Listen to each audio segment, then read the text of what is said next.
Disgruntled staffers at the Hani Baragwanath Academic Hospital in Johannesburg are picketing at the main hospital gate. They are unhappy about a string of issues, including the cutting of posts and services concerning waste removal.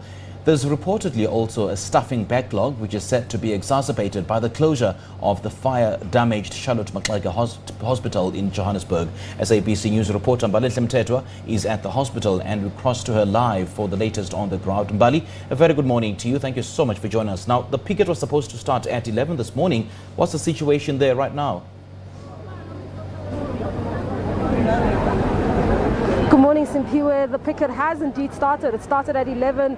When we got here, you saw this group of nurses and staffers and doctors, staffers rather, made up of nurses and doctors, picketing and singing, chanting songs outside the main entrance. They're not necessarily blocking the main entrance. However, there is still movement in and out of the hospital. You can see ambulances still moving in and so on. But we do understand that at the heart of this protest and this picket are a number of issues, and one of them is the issue of food. We understand that there are some patients who have made the alarm bell or rung the alarm bells, alerting everyone of the fact that patients are without food and that there has not been bread for a while now. We understand that we're going to be joined a little bit later on by one of the unions who's going to give us a greater sense of what some of the concerns are regarding staffing issues, but we're also going to speak to someone from Wits University who's also going to give us a sense of what is the reason that workers have actually made their way over here. Thank you so much, Professor.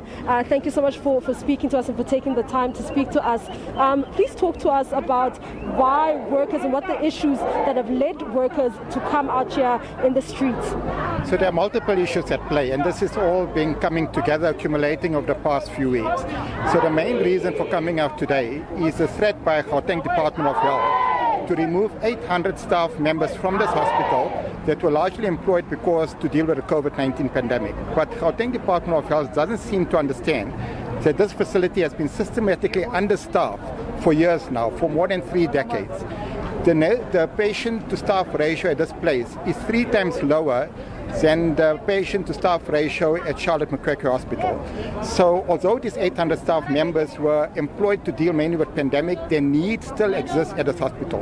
And particularly so, since Charlotte Hospital still remains less than 50% of its functionality because of the fire, and those patients are now being redirected to this hospital in Helen Joseph. So there's still a need for the staff at this hospital, and included in the staff are close on to 400 nurses. Now, nurses form the backbone of any healthcare facility. If you remove them, your healthcare facility will collapse. Included in that are medical doctors that were employed for COVID but that are required at this hospital to deal with the closure of Charlotte, as well as to redress the imbalance that has existed, where Hani Baragwanath Hospital, for one, has been systematically understaffed for the past 3 decades. Now, compounding that is a complete incompetence on the part of the province to do basic things like pay vendors. So what we face at this hospital for the past 2 weeks, patients haven't had something as fundamental as bread. Bread, which is a staple diet in South Africa. Patients haven't been able to get bread because the province hasn't paid the vendors to supply bread to the patients. In addition to that, now we find that the province has also not paid the waste removers to remove biohazardous material. That biohazardous material poses a threat to the staff, that biohazardous material poses a health to the patients, and that biohazardous material poses a health to the community of Soweto, because if something leaks out in the community, that is going to cause people to become ill. So government hasn't paid the waste removers, and consequently the hospital is being overwhelmed with waste. Now, in addition to that, from my perspective, as the Dean of the Faculty of Health Sciences at the university, the suboptimal functioning of this hospital has got an impact on our ability to train healthcare workers. We already compromised with students not being able to go to Charlotte, as an example, and that is being further compounded now when we're needing to send more students to this hospital for their teaching, but the hospital isn't geared to basically providing the quality of teaching that we require. So a number of issues coming together, which essentially tells us that for all intents and purposes, Gauteng Department of Health has collapsed. It's unable to manage the facilities under its control, and we need government to take charge of this, because in a few months from now, we are going to see a situation where all of the hospitals across this province are going to collapse if this is the ongoing trajectory of how government manages our facilities. There you have it. That was Professor Shabir Mahdi from the University of Witwatersrand, calling on government to act now and to do something with regards to assisting to remedy the problems that are here at this hospital, saying that this could lead to a collapse of the healthcare system, and not only at this hospital but also at a number of hospitals within the province. Also joined by, I'm going to now speak to someone from the unions who's going to also just share their views and their thoughts about the staffing issues. Thank you so much for speaking to us. Talk to us about the staffing issues and staffing challenges and why this is so important. This is Monwabisi Some. We're actually acting in solidarity with our doctors that organize the picketing because of the issues that are actually happening in the hospital. With the main issue being to make sure that the 819 COVID-19 appointees are actually going to be absorbed in the system, or their contracts must be renewed as it is expiring on the 31st of March. We're saying this simply because the hospital is under a tremendous amount of strain as far as workforce is concerned. We are very short-staffed, and you will recall that this hospital doesn't only deal with the Soweto community alone.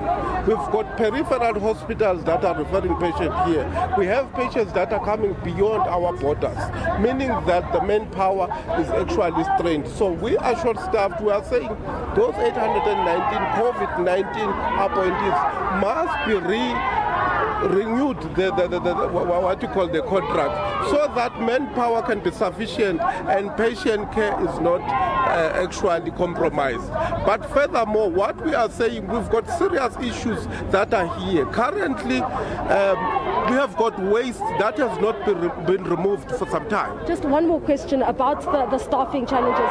What are you going to be doing to ensure that these contracts are renewed and that the shortages in terms of the workforce is addressed? Okay, from the perspective of the union, we've already embarked on a campaign.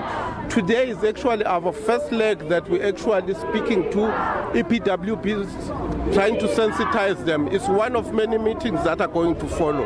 From here, we'll be going to El Dorado Park and then Charlotte Maxeke. We'll be having these meetings so that we can sensitize them. But furthermore, what is going to happen is that on the 16th of March, this is when we are going to be going to the office of the MEC. This is where we are going to have a night vision.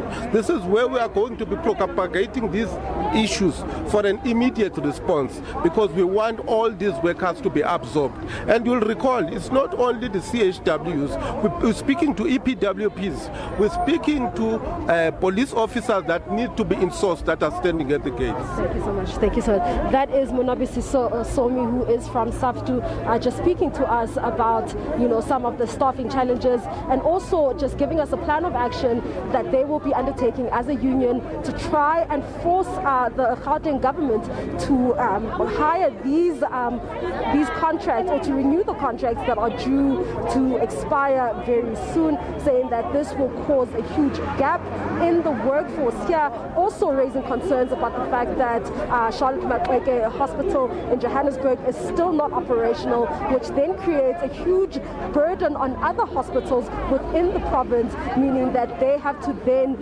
pick up the slack. Also just talking about the number of people that actually visit a hospital. You will remember that we are still in the midst of a pandemic, which would mean that hospitals are in dire need in the community right now as we speak. But it's back to you in studio.